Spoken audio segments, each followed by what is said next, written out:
Fra le vaste schiere al servizio dei 4 dei perniciosi del caos c'è sempre stato conflitto e tradimento. Piegare la natura del caos stesso non è impresa facile, ma è alla portata di coloro che sono pronti a tutto pur di ottenere nuovo potere. Qui Tiranno Matto a narrarvi una grande avventura barbarica, grazie alla Creative Assembly che mi ha concesso l'accesso anticipato al DLC Tides of Torment. Benvenuti in questa serie narrativa dedicata a Seili il senza fede, lo stregone a capo dei Dolgan, una tribù Kurgan nelle desolazioni del caos, oltre il gran bastione del Katai. E ora è il momento di andare dritto al sodo. L'empia storia di oggi inizia in un luogo oscuro e dimenticato, la nuova provincia della fine della montagna. Il nostro esercito è ovviamente composto da cavalieri Kurgan e uomini orso, un Ettin Invocarune e un nobile Fimir, che ci è affine per via dell'unico occhio, per quanto il suo non sia ciecato, come il nostro. Per qualche arcana macchinazione di Zinch, l'interfaccia sarà a volte in inglese e a volte in italiano. Non badateci troppo, perché anche Seila ha a disposizione dei raggiri, e ne faremo un buon uso. Nel mondo di Mallus la fede è una catena e gli dei perniciosi non danno, prendono, confondendo le acque, e Seili il senza fede lo sa molto bene, infatti con i suoi raggiri è riuscito a sfuggire alla disfatta di Tamurkhan da Nuln e ora si ritrova qui, presso la Torre Oscura, ad affrontare con la sua tribù di Dolgan i vicini Avag. È pronto Seil a prendersi tutto ciò che gli è stato negato. La sua marcia non è una semplice invasione, è una risalita al potere che inizia qui, nelle desolazioni oltre il bastione. La prima lezione da insegnare alla tribù dei Dolgan è quella della sopravvivenza. E la sopravvivenza si paga con il sangue altrui, in questo caso quello della tribù Avag, eterni nemici del nostro sangue. Trionferemo nelle loro sale, chiamate i gruppi di saccheggio, prenderemo tutto dalle loro terre. E così facendo avremo ancora più uomini delle tribù al nostro comando. Con il bottino che avremo recuperato potremo accelerare ancora di più le infrastrutture della Torre Oscura, radunando ancora più unità mostruose e armando i Dolgan con armi ancora più potenti. È un vantaggio brutale che usiamo subito per assicurarci il controllo della provincia. La nostra base sarà pronta in poco tempo. Gli ultimi Avag cadono nel nostro tranello. Facendoli uscire dai loro ovili li attiriamo in situazioni pericolose e iniziamo a preparare tecnologie per il futuro. Le nostre armi riusciranno a portare a Seil la vittoria. Ormai il piano è in movimento e nulla può fermare la nostra vendetta verso gli Avag. Sconfiggendo un'altra volta il loro capo, riusciamo a chiedere un riscatto. Avremmo potuto forzarli alla sottomissione, ma abbiamo bisogno di bottino. E infatti continueremo a saccheggiare fino all'ultima costruzione della tribù nemica. Seili, il traditore, comprende che per ridare lustro al dente di Shkalkein, il vecchio grande sciamano a capo dei Dolgan, ormai divenuto parte di una progenie del caos, avremo bisogno di un altare oscuro. Ma il nostro obiettivo permane, dobbiamo controllare tutta la provincia, regione dopo regione, e sterminare gli Avag. Seppur cieco, Seil però sa bene come controllare le oscure visioni del caos e osservare ciò che lo circonda oltre i confini dei territori della tribù Dolgan. I Kazag, guerrieri del caos di ferocia innominabile, sono sotto assedio da parte di una spedizione dei Dawizar, i nani oscuri della torre di Zarnagrod. Zatan il Nero, schiavista leggendario, sta conducendo un'armata direttamente alle porte della fortezza, detta del vento di sangue. Seil è avvezzo al tradimento e al raggiro e, utilizzando le sue conoscenze arcane, in fretta conduce i Dolgan alla pugnalata nella schiena dei nani del caos.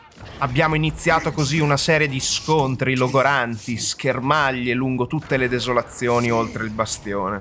Ma non siamo qui per l'amicizia dei Kazag, no!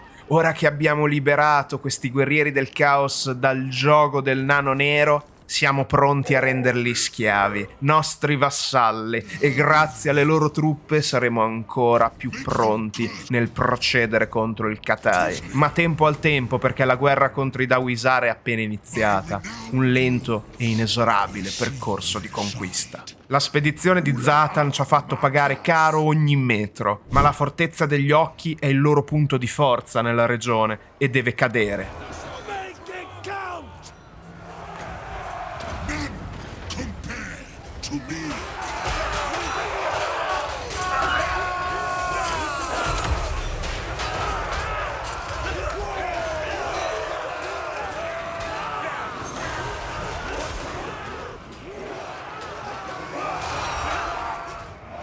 We'll do it! This is the path! From the heavens to the shadows!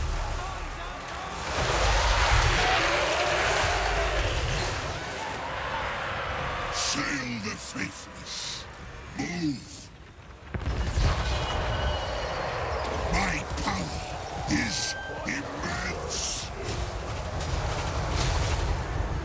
Scarred, but unbound! We'll do it! Killers of the North! Baby!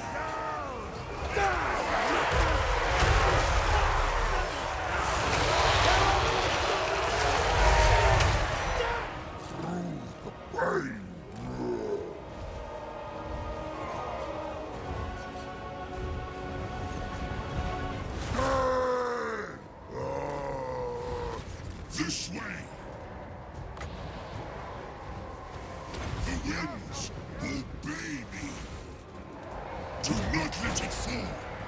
Arkham Shahi, Fiend!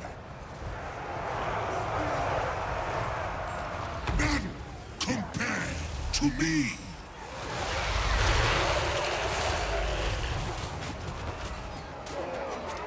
Marauder Hunter! Witches! From the heavens to the shadows! Fame!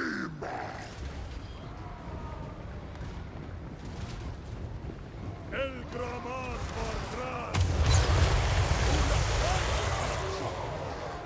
Strada per strada abbiamo assaltato inesorabilmente le sue truppe, utilizzando il potere del nostro invocarune di Sail e scatenando ogni forma di violenta conquista sul nemico. I nostri eroi e i nostri guerrieri non hanno risparmiato né gli schiavi dei nani del caos, né tantomeno i loro aguzzini. La vittoria non basta però. Sail è cieco e necessita di un luogotenente forte. Tra i nostri ranghi ci sono ora anche degli uomini della Norska, a ovest. Gli uomini orso dell'Ursfjord sono arrivati e parlano del loro capoguerra, Beorg Furia Ursina. Avremmo bisogno di una figura del genere, ma per attirarlo a noi dovremo continuare a saccheggiare con violenza ogni luogo sul nostro cammino. Che le voci dei nostri saccheggi violenti imperversino in tutte le desolazioni, affinché Beorg se ne interessi. Sail riuscirà sicuramente a siglare con lui un patto,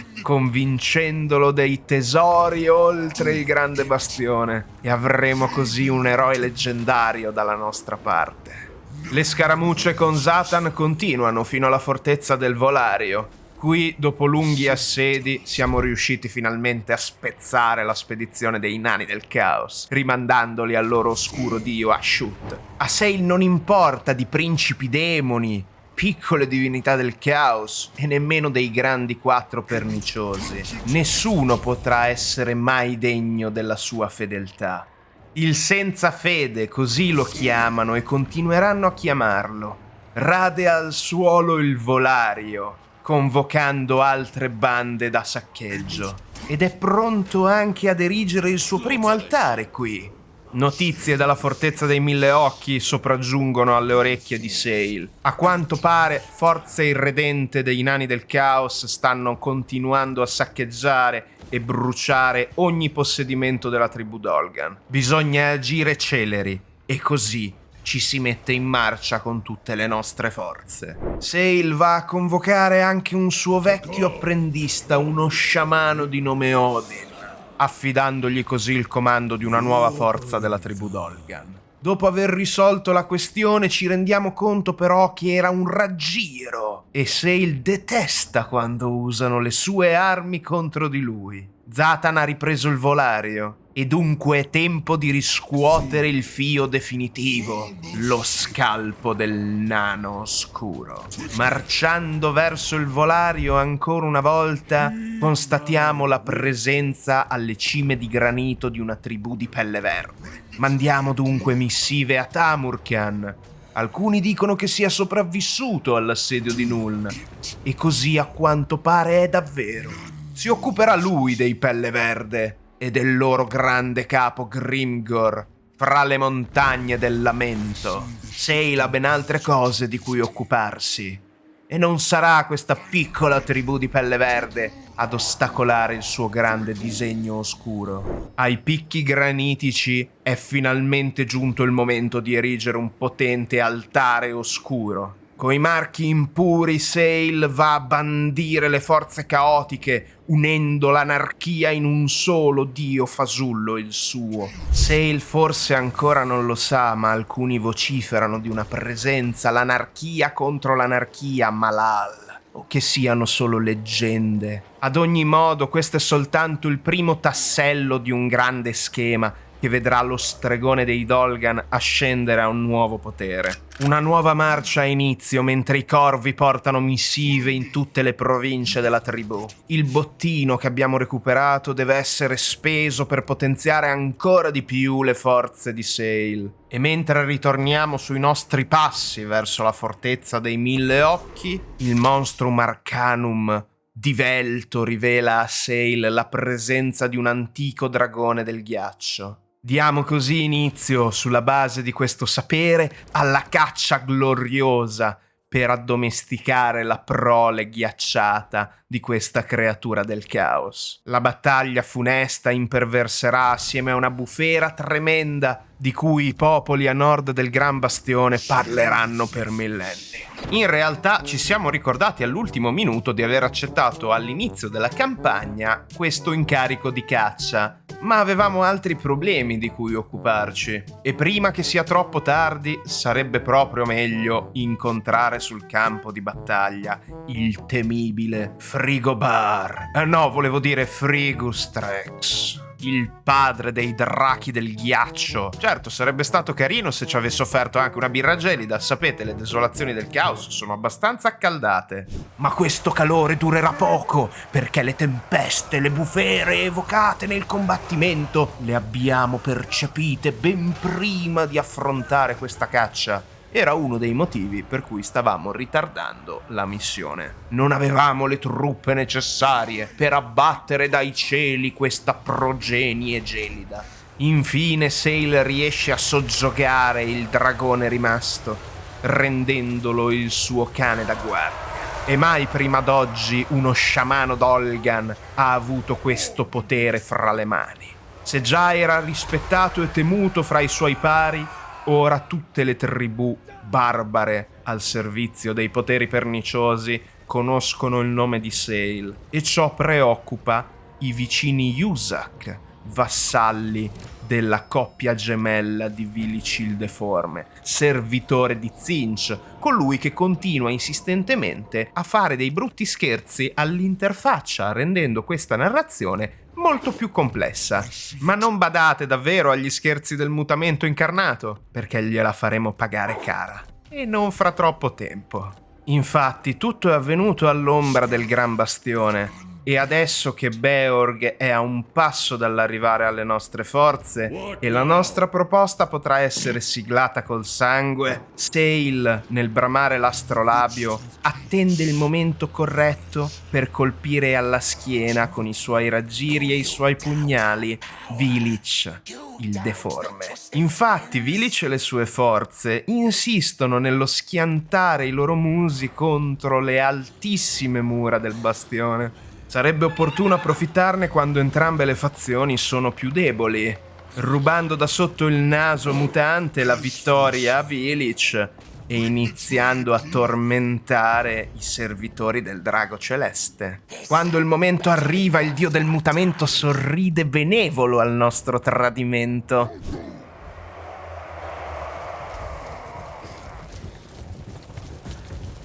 What dark work is this? I don't like the smell of this! Enemy makers! I don't like the smell of this! Enemy makers!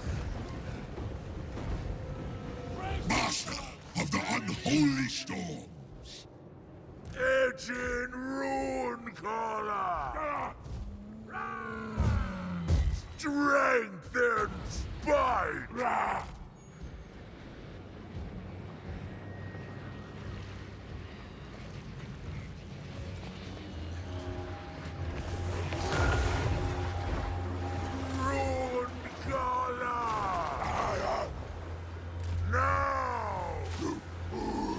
Close the distance. My power is immense.